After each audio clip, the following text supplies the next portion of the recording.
Shall we gather for this time together this morning?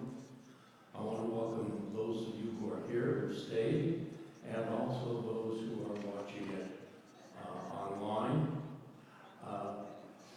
And I am hoping and praying that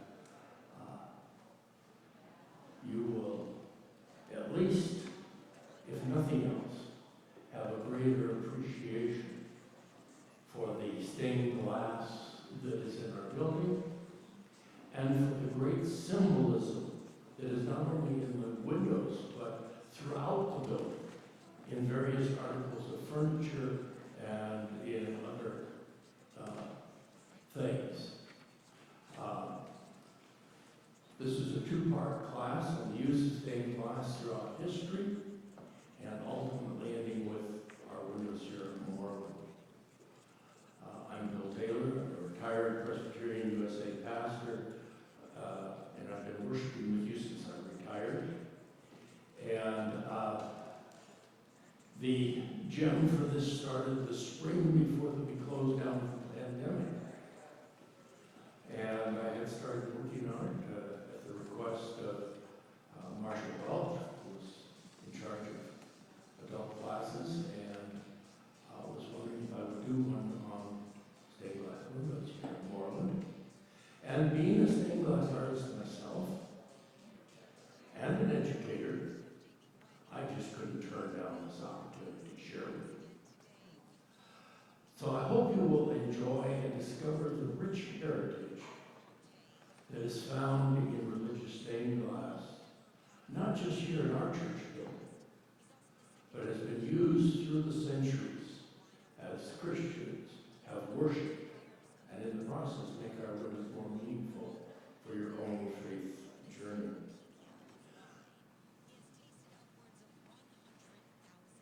Here we go.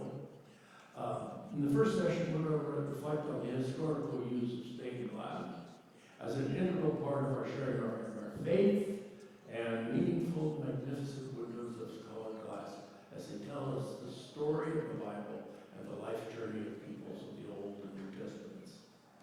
The themes of our windows depict the theme of God's relationship with humans and our relationship with each other, as expressed by the phrase, the drama of redemption. And I'm going to share with you how I came to appreciate the rich history of stained glass Christian churches as a part of my life journey and ministry.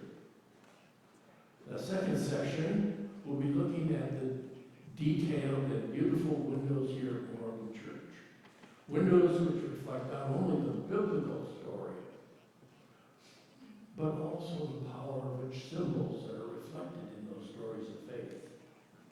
And hopefully you will discover a new appreciation for windows, not only in the sanctuary and in the narthex, and in the balcony, in the chapel, or even the fellowship hall. As we begin to discover how my love of stained glass came from many of the wonderful windows that have been a part of my faith journey of some 80 years.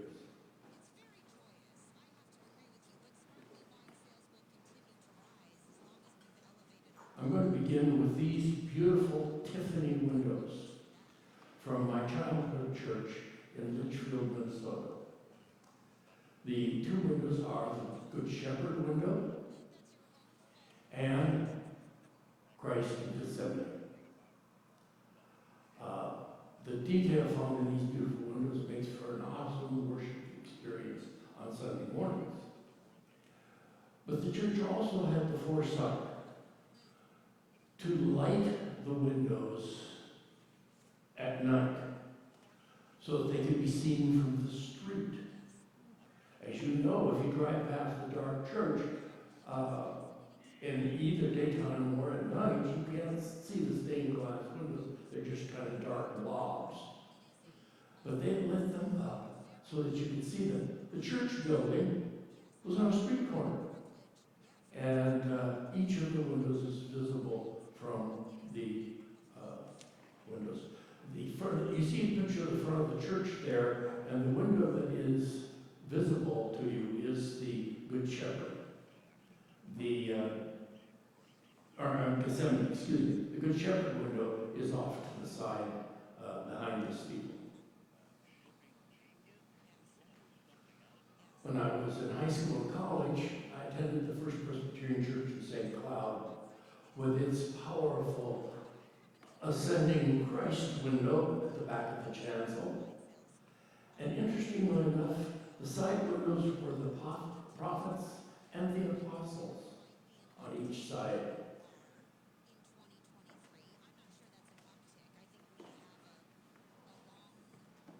Daniel.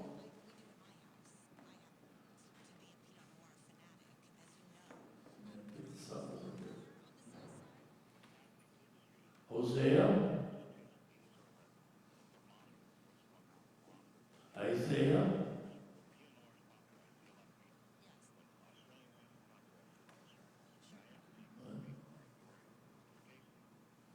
Joshua, Matthew, Mark, Luke, and John.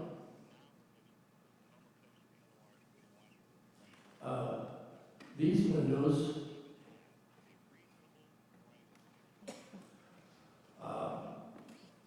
again are done in the style of Tiffany, and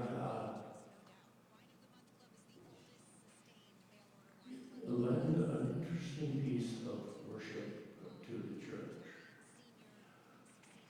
The window that you see here is from First Presbyterian Church of El Paso, Texas. And you see the shining from the blue dome of infinite heaven over the horizon of every city and valley. The light shows the work done by the Creator, freedom given by the Savior, and the guidance offered by the Holy Spirit as worshipers turn to leave the sanctuary after worship. The First Church in El Paso, I spent 13 months with them as their interim director of Christian education as a seminary student. And the pastor who was responsible for this magnificent place of worship and its glorious windows has this to say about them and our worship experience in this sacred space. He writes, "Whatever your faith, God counts you as one of his children. So in the name of Jesus Christ, we welcome you to his house, our sanctuary. In our homes, we speak openly of matters of mutual concern. Our guests know us in the arrangement and the appointments that we have chosen for our way of life. Pictures, books, furniture, keepsakes tell our daily work and ambition of memorable joys and sorrows. Windows look out upon neighbors with whom our experience is shared. In his house, we speak openly with him of matters of mutual concern. The windows look out upon the great deeds of God, upon our neighbors of all ages, whose experience with God we share. In his house, he speaks to us." The side windows in this church are very unique and different from what you have just seen. They are chunks of stained glass set in concrete to make windows. Let's see if we can bring them up here. Here we go. Again, they tell the story. The Old Testament on this side, the New Testament on that side, and you will note that they correlate. So that and it starts as you walk in the back, you have creation to your left and Advent to your right as you're walking towards the chancel. And then you have the covenant with Noah and the Nativity.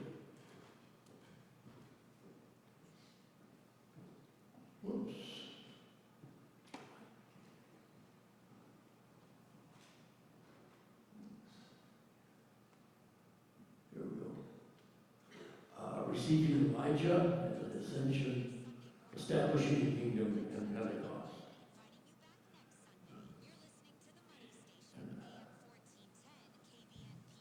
I think it works better if you can control those back there. I'll just raise my hand.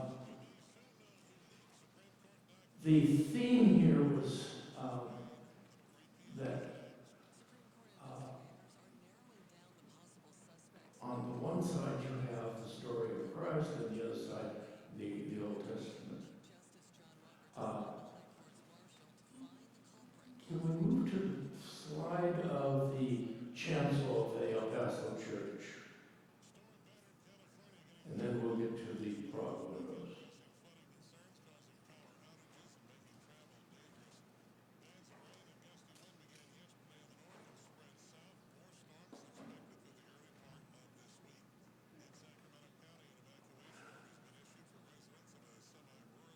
There we go. To give you some idea of the size of that building, the main floor of the sanctuary seated 1,000 people. And you could put a choir of 250 in the chancel. For those of you who are musicians, the lowest pedal note on that organ was a 32-foot pedal, doubled. It was not a note you heard.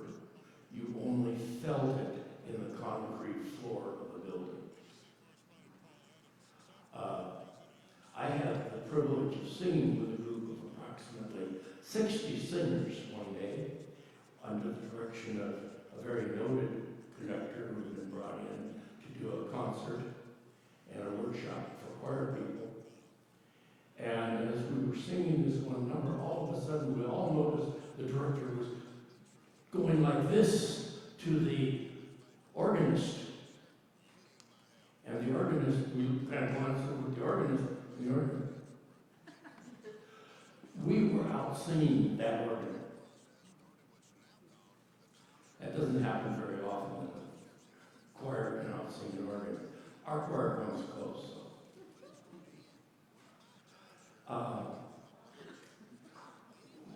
One of the things that in regards to the stained glass windows in El Paso, when I was in my first church in Waterloo, Iowa, we had a year-long project where I had the young people, we duplicated the New Testament windows as in regard to the seasons of the church here, and we made 3-foot by 6-foot banners of those windows. I was fortunate to have an artist there to help with us, and we use those in worship. Now, the windows from Prague, which have been sneaking up on us. This last summer when we were in Prague, we got into the Prague Cathedral. And you see there the exterior of the windows. And then next to it is the newest of their stained glass windows, which was designed shortly after the Second World War. And is totally different from all the other artwork in the cathedral. But the windows are so divided into niches that they don't have to be coordinated like you want them here, because you see them as a whole here, and there you see them as individual windows. Each window has a worship center in front of it. Okay, the next slide, please. There is the main window, again with an ascending Christ, welcoming, which is very traditional, and was behind the main altar. You walk around behind there's all sorts of things in the cathedral with beautiful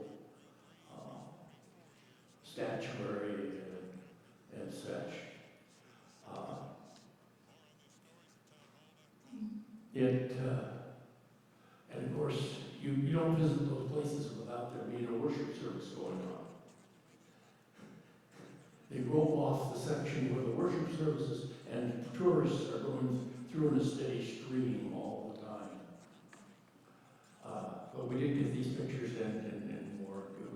The windows there were beautiful. Now, I've only been able to give you a glimpse here before we move into the history of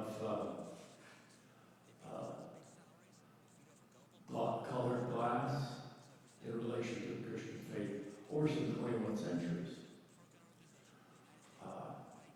Hopefully this will whet your appetite to learn more about the windows from Moreland. The story of the origin of stained glass begins centuries ago with a very obscure beginning. Now, there's no way to know if the stories are true, but the story by Pliny the Elder, first century Roman, makes some sense, and it's a fun tale that I'd like to share with you. Pliny tells of the Phoenician sailors and how they accidentally discovered glass after they were shipwrecked on a sandy beach. The story tells how these sailors used a block of natin, a form of sodium carbonate used in soap making, from their safe cargo to prop up their cooking pots around their campfire. Well, as the fire burned this, it melted, and it melted into the sand, and it combined with the sand under the heat of the fire. And the next morning, when the fire was out, they found it had hardened into what has become known as glass. They later taught this method of glass making to others. Today, we often refer to the substance as soda ash. I don't know how familiar you are with soda ash, but soda ash is one of the main products of the state of Wyoming. And out of the soda ash is made much of the glass that's manufactured here in the United States. And of course, we manufacture not only window glass for automobiles and vehicles, but homes, but we also make stained glass. Have any of you visited Bullseye Glass here in Portland? It's a fascinating place, and they have some marvelous center with all kinds of glass centers available. Now, historically, the Egyptians were making glass beads as early as 2750 before Christ. And the beads were not as transparent as what we know as stained glass. But in that first century after Christ, glass became used by the Romans for windows, and by the 7th century, glass making had expanded to include colored glass which they would cut and arrange into patterns. In England, the stained glass seems to have been first used in the sanctuary at St. Paul's Monastery, dating back as far as 686. Europeans, especially the Italians, began painting on the glass with enamel paint to produce images as early as 540 CE. Now, if you look at our windows, it is a combination of colored glass and glass that has been painted on. The detail is hand painted on these windows and then fired. It's not, they didn't cut all those little tiny pieces and put them together. They're solider pieces which have been painted to give them depth, and to put the faces on, and that sort of thing.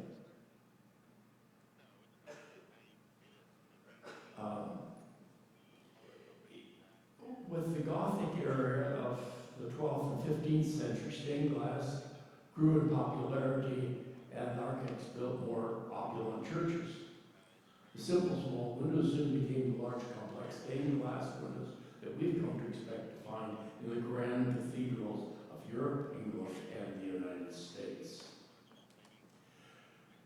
Now, in the United States, the first church buildings, once they built church buildings, usually only had clear glass windows.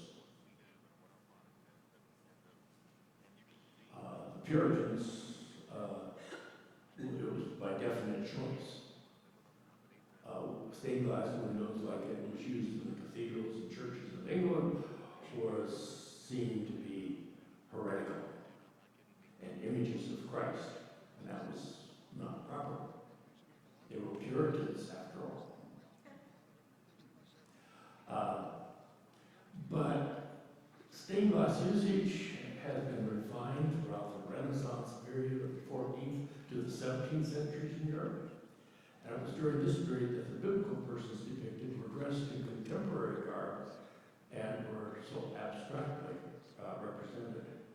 During this era, artisans established permanent workshops and guilds of glassmakers to produce more elaborate windows. Now, I'm talking a little bit about that next week when we talk about the stained glass artists that made our windows.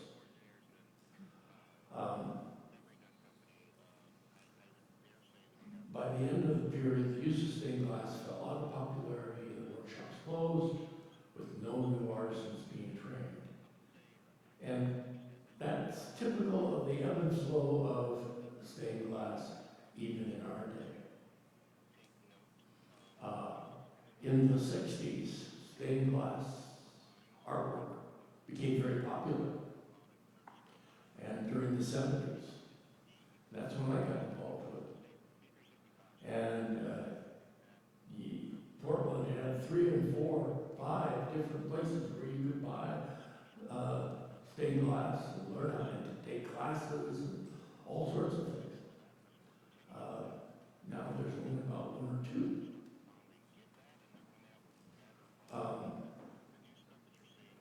The Gothic revival did not add much to the art. But one of the things is that it was one of the reasons they did windows like this in churches was in part because people did not read. Only scholars and clergy have been taught to read. The average person that came to church did not read. So how do you share with them in a living, lasting way the biblical stories? You put it in stained glass windows in the buildings. And so that's part of the history behind the kinds of windows that we have. Now, I remember back in the 60s when St. John's University of Collegeville, Minnesota built a new Benedictine Abbey church. Well, it was almost a cathedral. They call it a church, but it was really a cathedral, where they created magnificent windows.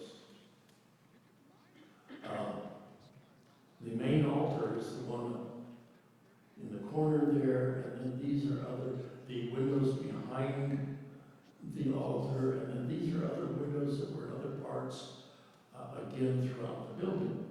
Now, the university brought in skilled glassmakers from Europe to make the glass for the windows of the Abbey Church. And they taught the art of glassmaking and the art of stained glass window making at the university. And the artists and the students were the ones that made all the windows for this building. It was during that time that I had an opportunity to go out there with a youth group. That dates it for sure. And see how they were doing it, but it was a lot of fun. Now, I know that some of you have probably visited the glass blowers on the Oregon coast, or as I mentioned earlier, the Bullseye factory that makes beautiful stained glass here in Portland.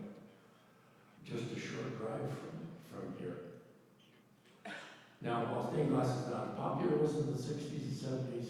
It's not dead. It's gone in and out of favor and use in public buildings and homes. The windows in the sanctuary on the sides and, of course, up in front were made by Connick Studios in Boston, Massachusetts. Charles J. Connick Jr. was, in the 20s, the premier church stained glass artist in the United States, president of the Stained Glass Artists Guild of America. And by the time our windows were designed and built and installed, he had been dead for a number of years, but his associates who had been trained by him were carrying on his work in his style. And these windows are very much in the style of John Connick.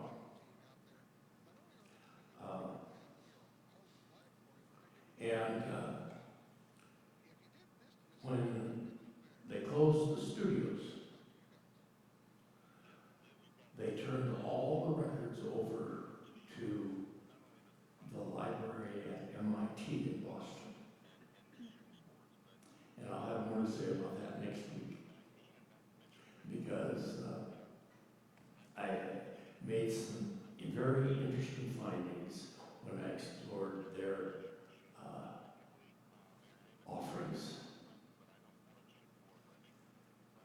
Now, as Presbyterians, we have stated our faith through many creeds and confessions.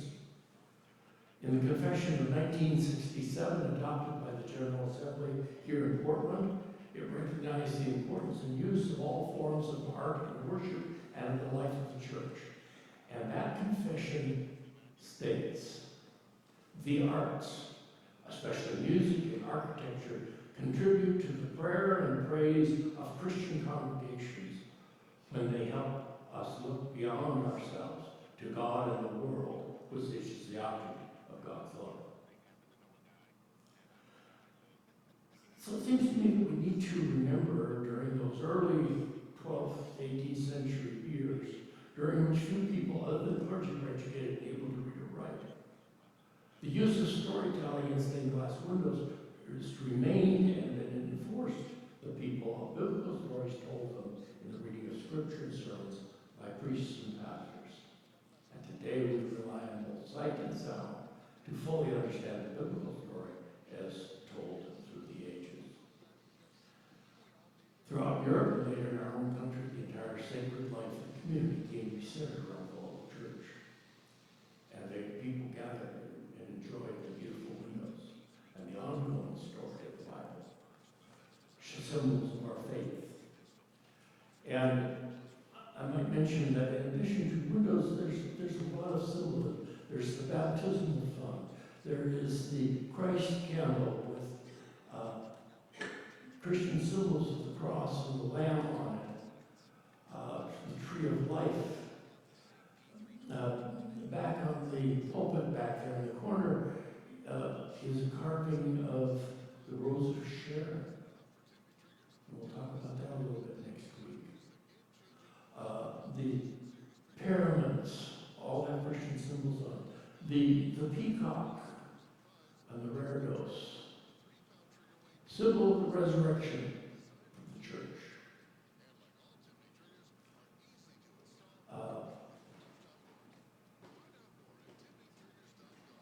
The four steps from the main floor up to the chancel has Christian meaning. The four steps stand for either the four seasons of the year, spring, summer, fall, winter, or the four corners of the world, north, south, east, and west.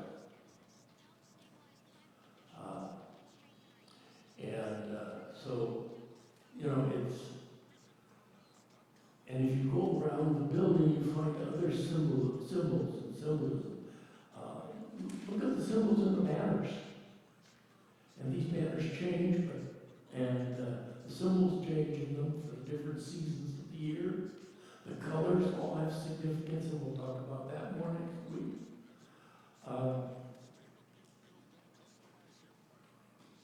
Let's see if we can, next week, symbols and windows of our church. At this point, are there questions about how stained glass has played a role in the church and in society?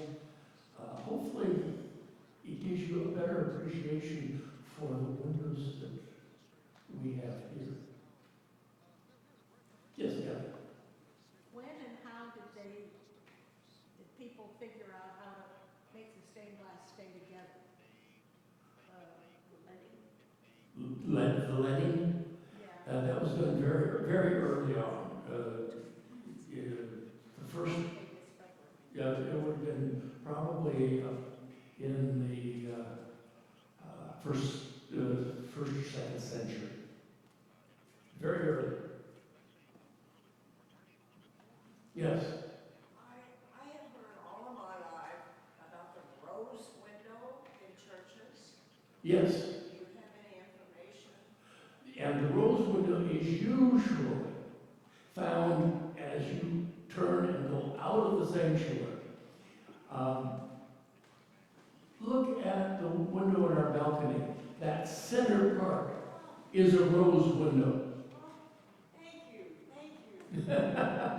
Now, there's a lot more to that window than just the rose window. But there are churches that just have round windows as people that they look at. And of course, the reason they're called the rose window is that the symbol for Christ is the rose of Sharon. Thank you. I never knew that. Thank you. You're welcome. Yes, Mark. When we were in Cambridge and visited King's College, the chapel, they told us that during World War II, they removed all the medieval stained glass windows because they didn't want anything to happen to them during the war. But the Victorian windows were newer and they didn't care about them so much. So they left the Victorian glass in, but they took the medieval glass out, stored it, and then when the war was over, they put it Right. piece not by the window, but piece by piece. Yeah. And they did that with a lot of the cathedrals in Europe too. Yeah. Westminster Presbyterian Church in Minneapolis has beautiful stained glass. And in their chapel, they've got just a gorgeous window. And a number of years back, they had a fire. And it damaged that window to the point where they had to totally take it out and rebuild it. Much of the glass, of course, was just had to be discarded. However, when they had built the window, there was a lot of stained glass left over. And it had been stored in the basement of the church. And it wasn't touched by the fire. And so they were able to rebuild that window using the original glass. They didn't have to go out and find matching glass that looked almost like it or anything. They were able to match it completely. And so the restored window is the same glass as the original window. That's kind of an interesting story. Doesn't always happen though, unfortunately. Notre Dame, for example, with their fire, thankfully their rose window and other windows were saved by the fire people. And but we know that there was a lot of damage to windows as well as the building. Yes. I don't know for sure that I'm correct on this, but the Korean church that just burned in downtown Portland, Yes. I seem to remember the reporter that we were watching on 26 News stating that there had been stained glass windows removed and stored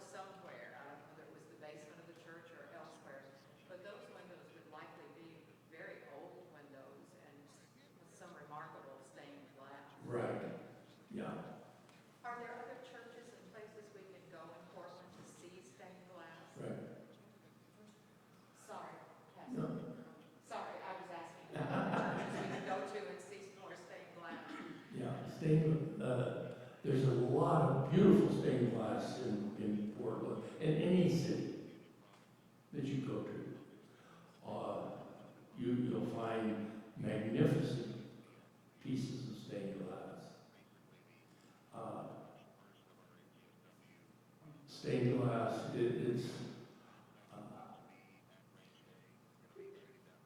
it's not master science, but close to it.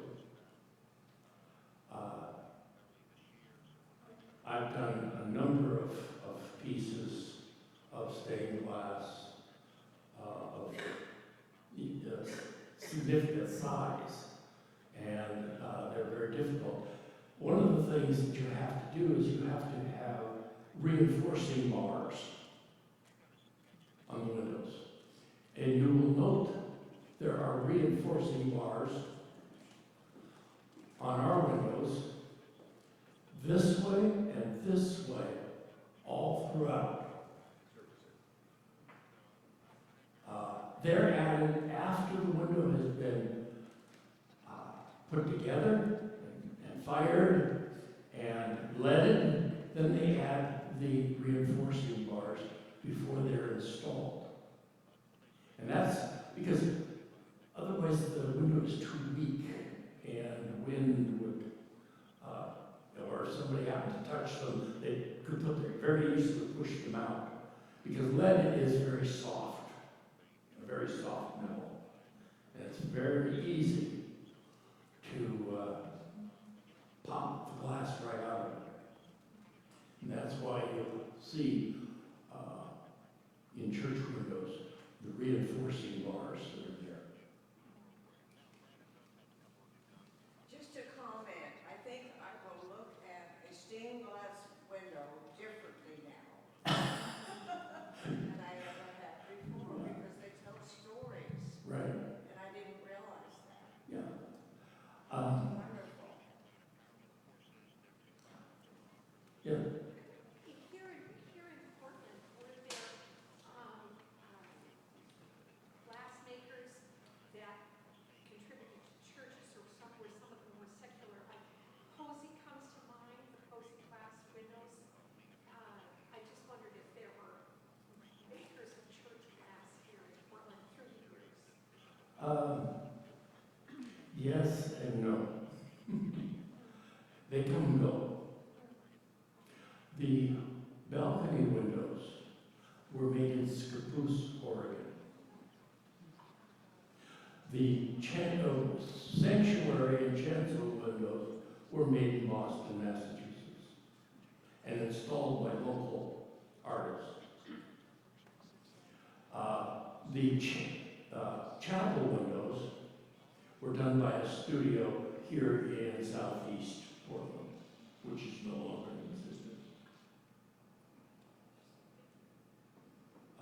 The windows that are hanging in the fellowship hall, I have no idea, and I could not find any information about their origin, other than they were in the previous building and were saved and put into storage until finally somebody says, you know, we got to hang them down there in the fellowship hall. Bill, can I just interject to Sherry's question? Yes, please, go see stained glass at as many other churches as you can. I can mention just the three off the top of my head that I know of. First Presbyterian Church Yeah. downtown has glorious stained glass. Rose City Park Church up in the Hollywood neighborhood has some lovely stained glass. And I think it's the UCC Church on the Greenbelt corridor over by the Art Museum and whatnot. Yes. Those are three I know of that have gorgeous stained glass, and Yeah. I'm sure there are others as well. Yeah. Mount Yeah. Presbyterian. Yes. Oh, Mount Tabor. Yes. Yes. Yes. Yeah. So, And he said he brought up, when you said Posey, I remembered Posey did the windows in the church that just burned, Korean church. And so that's another piece. right. Okay. Well, I want to thank you all. And I want to thank those in the congregation who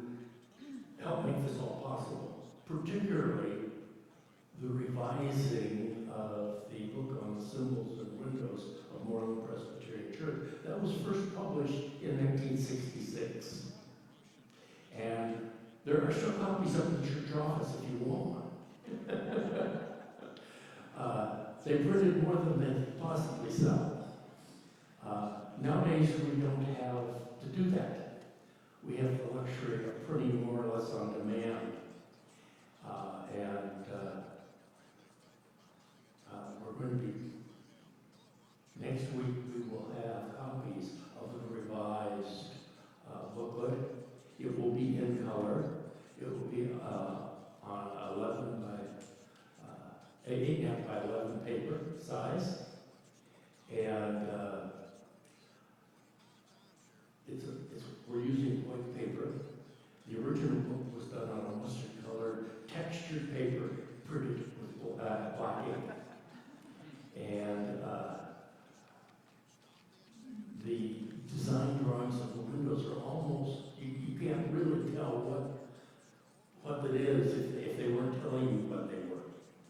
I hope that with the new edition, you'll be able to take a glance and have a better idea of what they are. Copies of the paper, there'll be a paperback stapled. It's about 48 pages, I think, as I recall. And it has the history of these windows and also pictures of all the windows in the church, stained glass windows in the church. The original book did not have the balcony windows, the narthex windows, the chapel windows, or the historic windows in the fellowship hall. It just had these windows here. Next week, yes. If the office can get it done. You're looking at it right now. Yes. So anyway, those will be, they'll be available for $5. That's our cost to print them for paper and printing. If you want a digital form, it'll be on a thumb drive, and we have to charge you $15 for that. If you want one that is in a 3-ring binder with protective sheeting over each page, those cost $25.